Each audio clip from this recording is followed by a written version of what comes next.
frase, pelos colegas também, toda a contribuição, né, e também as ajudas, assim, que foram feitas, né, ao longo desse processo. Inclusive, pedir desculpas por trazer um tema tão pesado um sábado de manhã aqui, que é o mal contemporâneo à luz da psicologia analítica, né? Uhum. Eu já vou comentando, né, que esse tema ele foi inspirado assim por uma insegurança mesmo assim que veio dessas discussões e disputas políticas principalmente, né? É um tema que já me atravessa há algum tempo. Foram correndo em todos esses âmbitos que a gente tem do cotidiano, né? Assim, essas discussões sobre bem e mal que aparecem também nos discursos políticos, em defesa desses discursos. A gente vê muito nos noticiários, nas redes sociais e também, principalmente, assim, que me deu esse despertar foi a aula da Andrea, né? Que veio relacionando lá no começo do curso, relacionando literatura, psicologia analítica. Ela citou o Fausto, falou do tema do mal, comentou um pouco sobre redes sociais também, né? E eu fiquei mais atravessado por esse ponto, assim, me resgatou a minha própria experiência, principalmente ali começo de pandemia, né? Todo aquele movimento de eleição e governo do inelegível, tudo isso foi trazendo várias questões que foram me atravessando junto com essa leitura, principalmente desse meu xodó aqui, que é A Sombra e o Mal nos Contos de Fada, da Maria-Luísa Onfrans, que eu tô até dando um grupo de estudo sobre ele agora, né? E aí fiquei com essa questão, assim, de nessa era mais rápida, né, dentro desse lugar do discurso sobre o mal, desse alastramento de informações, como é que a gente fica, né?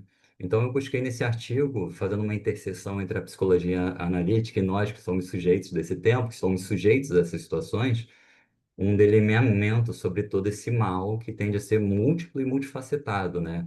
Ou seja, abordando sobre primeiro a relatividade do mal e tentando depois fazer um recorte, assim. A gente primeiro tem essa noção de mal que a gente pode falar no sentido mais filosófico às vezes, mas uma experiência mais singular, experiências de um grupo específico, né? Julgamentos que são momentâneos, né? Uma coisa pode ser má num momento, pode ser boa num outro. E às vezes até um mal sem conteúdo, sem forma delineado, sem clareza, né? Então eu fui delimitando meu objeto de pesquisa, o mal psíquico e, né, a partir do individual e não ao mal coletivo, utilizando a sombra individual e a sombra coletiva, né? Assim como os movimentos humanos que podem levar a essa sombra, esse mal, e alternativas para também a superação do mal. Fui tentando fazer essa síntese, né? Mas como nesses últimos séculos, essa capacidade dos nossos egos mesmo de realizar julgamentos foi se tornando mais e mais individual, mais subjetiva, isso foi afastando a gente das noções de mal mais concordantes, né? Então, senti que também vendo a partir desses estudos, assim, com Jung, né, pegando ele como base, ele tendia, nas falas dele, nas escritas dele, a correlacionar essa palavra mal mais com a cisão psíquica, com a inconsciência da sombra, e também, em consequência, a possessão anímica, né, e vários outros efeitos que vêm decorrentes desses primeiros, né? Então, essa pesquisa e referência foi muito importante, assim, para eu articular essa noção de mal coletivo. Fui resgatando a crítica do Jung, a essa falta de amparo simbólico que a gente tem hoje em dia para os grandes males coletivos, né? Dada essa cisão, essa subjetivação, essa individualização também das narrativas, das perspectivas, né? E no artigo também fui salientando alguns aspectos do mal coletivo, né, contemporâneo, sabendo que isso seria limitado, né, porque esse trabalho é apenas uma parcela expositiva, né, frente a essas constantes mutações e proliferações das manifestações do mal psíquico, né, que a gente vai vendo que ele também vai mudando de forma conforme a gente vai mudando a nossa luz, né, nossa consciência. Então, Enfim. seguindo aqui, né, falando sobre o objetivo e a justificativa, né? Eu trouxe esse tema do mal também pelo interesse de sintetizar, observando nos últimos anos o sofrimento partilhado, e as dinâmicas coletivas, né, que foram gerando enorme mal-estar social. Então, todo esse cenário sociopolítico, cultural e econômico se provaram como um grande mistério tremendo e fascinante, né? A gente vendo grandes doses de autocracias, golpes de Estado, guerras, manipulação de coletivos, os surtos coletivos, né, como as psicoses de massa, e os males variados dos indivíduos, né? Como psicólogo indivíduo, também sou atravessado por todos esses temas que eu visei abordar. Então, trata-se de uma necessidade ética, né? E também o tema também se apresentou como de um grande valor para a comunidade, até vendo os trabalhos dos colegas que apareceram há pouco, né? Assim como o Jung salientou a necessidade, né, lá no prefácio do 10/2, Ensaios à História Contemporânea, que o terapeuta precisa descer à arena dos acontecimentos do mundo e participar da luta das paixões e opiniões, pois, do contrário, só conseguirá perceber as inquietações de seu tempo de modo distante e impreciso, tornando-se incapaz de compreender ou mesmo de ouvir o sofrimento de seus pacientes. Então, um dos objetivos desse artigo é a reflexão sobre alguns dínamos e dinâmicas contemporâneas do mal, dando continuidade psicológica e histórico-social a temas já antes abordados pelo Jung na sua época e de alguns autores posteriores, né, como eu usei a Verena Kesch, a Marie-Louise von Franz, e até os mais contemporâneos, né? Então, esse esforço continuado vai permitindo que a gente coopere com essas diversas áreas de saber em prol de uma reforma individual e social coletiva de extrema importância na nossa época, né? Eu tive também como objetivo de sintetizar um pouco essa temática para novos leitores, né? Eu fui bastante balizando pela teoria para correlacionar esses eventos práticos com os conceitos que o Jung utilizava para ajudar em toda essa partilha, né? Durante esse desenvolvimento do trabalho, eu vou fazendo uma breve explanação de como a socialização e a culturalização de cada indivíduo vai produzindo essa cisão psíquica, né? Como eles comentou também. E isso vai dando uma substância a essa sombra. Isso vai a partir dessa relação, né? Da relação com a cultura, da relação com a persona. Então, de uma forma geral, na nossa cultura vai se ressaltando uma falta de relacionamento consciente com a sombra, né? A gente vai vendo como a tendência é reprimir a sombra ou subjugar essa sombra, né? Tentar destruí-la, num certo sentido, né? Relacionando ela com o mal. Isso vai levando os indivíduos a sofrerem esses males psíquicos, como neuroses e possessões anímicas, né? Como exemplo, já na formação da sombra tem ali o médico e o monstro, né? Sem essa relação simbólica que eu comentei antes também, a gente vai ficando mais suscetível a ser dominado pelo inconsciente, né? Essas possessões anímicas, fazendo a gente agir e sofrer, às vezes aparentemente sem causa, sem razão e sem sentido. Fui articulando então no artigo essa questão com a própria crítica do Jung sobre essa insuficiência do método educacional que a gente tem hoje em dia, né? Que ele fala também do problema de não ter uma educação para a segunda metade da vida, né? Assim como um apagamento e o descrédito de práticas que possibilitam formas de relacionamento com o inconsciente, né? Como a Rafa também comentou brevemente, assim, com os sonhos, os oráculos em geral, né? Também tem os mitos, os contos de fada, os ritos, religiões com símbolos vivos, a arte em todas as suas facetas, como a Mari também trouxe, né? E a própria criatividade. O Jung, às vezes, ele chamava essa cisão psicocultural, no sentido mais amplo, né, de a sombra do iluminismo. Ele abordava assim, com a nossa cultura recente, acaba tendendo a favorecer o racionalismo e o positivismo, aumentando essa sombra coletiva. Essas correntes culturais, né, e filosóficos científicas tendem a negar, desvalorizar, suprimir ou oprimir tudo aquilo que não está na consciência ou na luz e se identificar com o que está e vai levando a maior inconsciência da sombra, né? Um exemplo bem claro, assim, que a gente tem na própria bandeira do Brasil, que vem do lema de Augusto Conte, um positivista, que fala o amor por princípio, a ordem por base e o progresso por fim, né? E por acaso o amor saiu do lema ali na nossa bandeira, né? A gente vê como isso vai trazendo essa falta de relação. E assim a gente acaba vivendo o homem sem sombra, né? E essa psicologia do compartimento. Isso vai trazendo assim, vai reduzindo a percepção das pessoas a parcialidades, né? É como a gente se apresenta no mundo socialmente, as pessoas, e deixa a gente desprovido de imagens míticas para esse amparo, organização e homeostase psíquicos. Então, com essa necessidade e sem a conscientização da relação com o inconsciente, com o irracional, os afetos, as imagens, vão se reforçando os males individuais que abrem a porta para a reprodução a nível coletivo. E esse desenraizamento, vamos dizer assim, também produz sentimentos de isolamento, desconexão e, assim, insegurança. Eu vou trazendo, né, dados os avanços tecnológicos também aumentam, assim, os dogmatismos de nicho. essa venda e imitação de personas e receitas de sucesso a partir da propaganda, né, que muitas vezes está atrelada a líderes, né, vamos dizer assim, que podem acarretar em inflação psíquica, indiferenciação, massificação, surtos psíquicos, a intensificação das polarizações sociais, a agravação de preconceitos e as guerras identitárias, né? Tá bom ou é pouco, né? A gente vai tendo guerras identitárias, guerras religiosas, guerras nacionais. Essas bolhas, além de tudo, né, são compostas a partir do efeito de algoritmos, né? E a fragilização psíquica coletiva, né, que são alimentados através das telas, das redes, dessa constante propaganda que a gente vai sofrendo, né, desse narciso e ego, como a Maria Abreu estava comentando também, né? Então, certos discursos, eles vão se aliando, né, a gente vê ao modelo neoliberal, que vai mitologizando uma privatização do sucesso, do fracasso e da segurança através desse discurso meritocrático, né? Então, vai tendo, peraí que eu passei aqui, né? Eu já tinha comentado, né? Aqui do lado, aproveitando, tem a imagem de Azazel, que é um dos anjos caídos, que representa o pecado capital da ira. Era também não deu para ver no outro slide, né? Mas é o bode, né? O bode expiatório. Era um rito judaico que colocava um bode ali no deserto e era entregue a Azazel, onde todos os males eram levados para ele, né? Ele também é dito como esse anjo caído que trouxe artes proibidas para a humanidade, como a violência e a guerra, né? Só para dar um exemplo mítico aqui. Então, continuando aqui, né?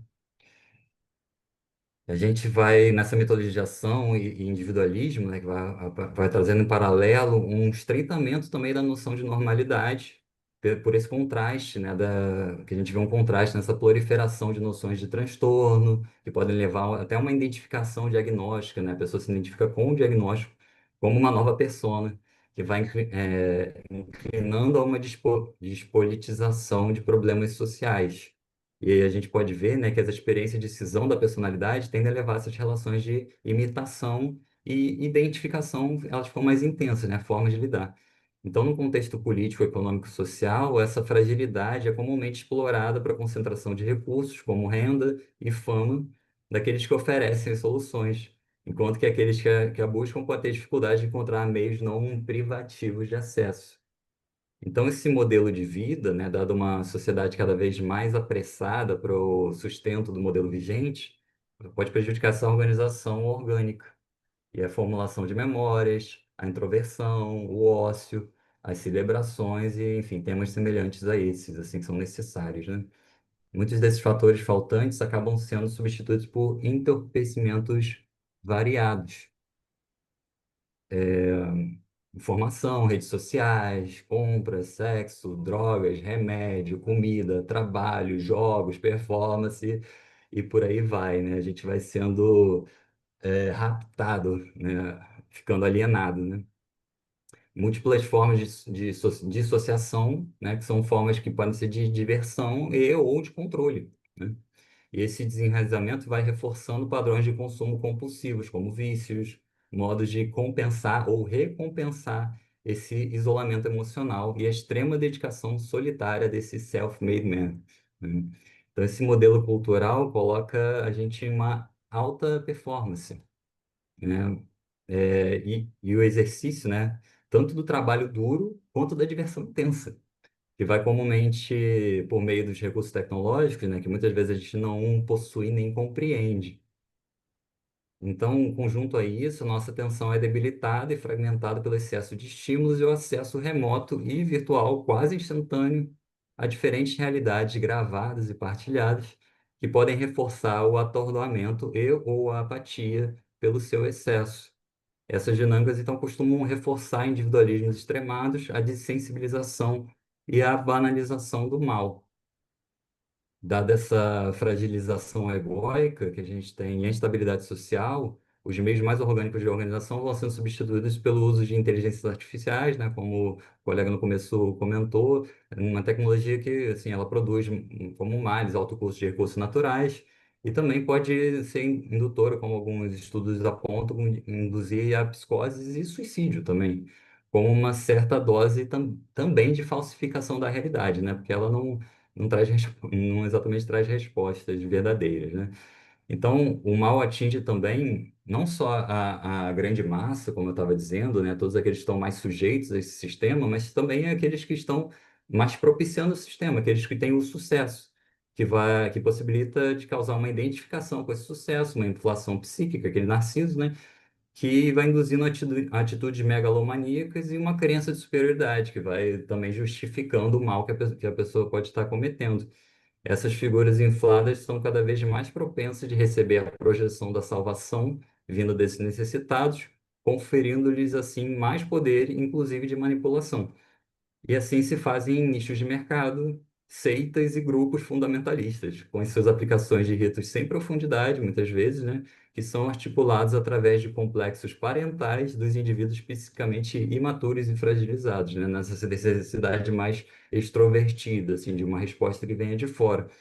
Então, eu trago assim que reforçam essas concepções individualistas de mérito, a redução do relacionamento a nichos de interesses e identificação, né, esse narcisismo, e, consequentemente, a uma inflação, a depressão, a ansiedade, a solidão, o afastamento do trabalho por transtornos mentais e por aí vai, né? Então, concluindo, né, eu reitero que os excessos unilaterais apontados pelo Jung em sua época se agravaram atualmente através da indiferenciação, a massificação e o maior obscurecimento dos caminhos irracionais e inconscientes por intermédio da crescente tecnológica e do racionalismo, prejudicando o processo de individuação. Como alternativa, eu vou reiterando a utilização da relação dialética com o inconsciente para possibilitar a redução do mal, que é o desenvolvimento da personalidade, a cura psíquica e a reorientação social. Então, assim, reintegração da sombra, né, mesmo que seja parcial, ela vai possibilitando que o indivíduo tenha alguma resistência também contra a sombra, com sombra coletiva e possa ter essa nova homeostase psíquica, né? Essa reintegração do processo de individuação. Com essa ampliação da consciência, a gente tem uma possibilidade de nos articular frente a essas demandas atuais, sem perder de vida, sem perder de vista as necessidades naturais. É isso, gente. E as referências. Obrigado.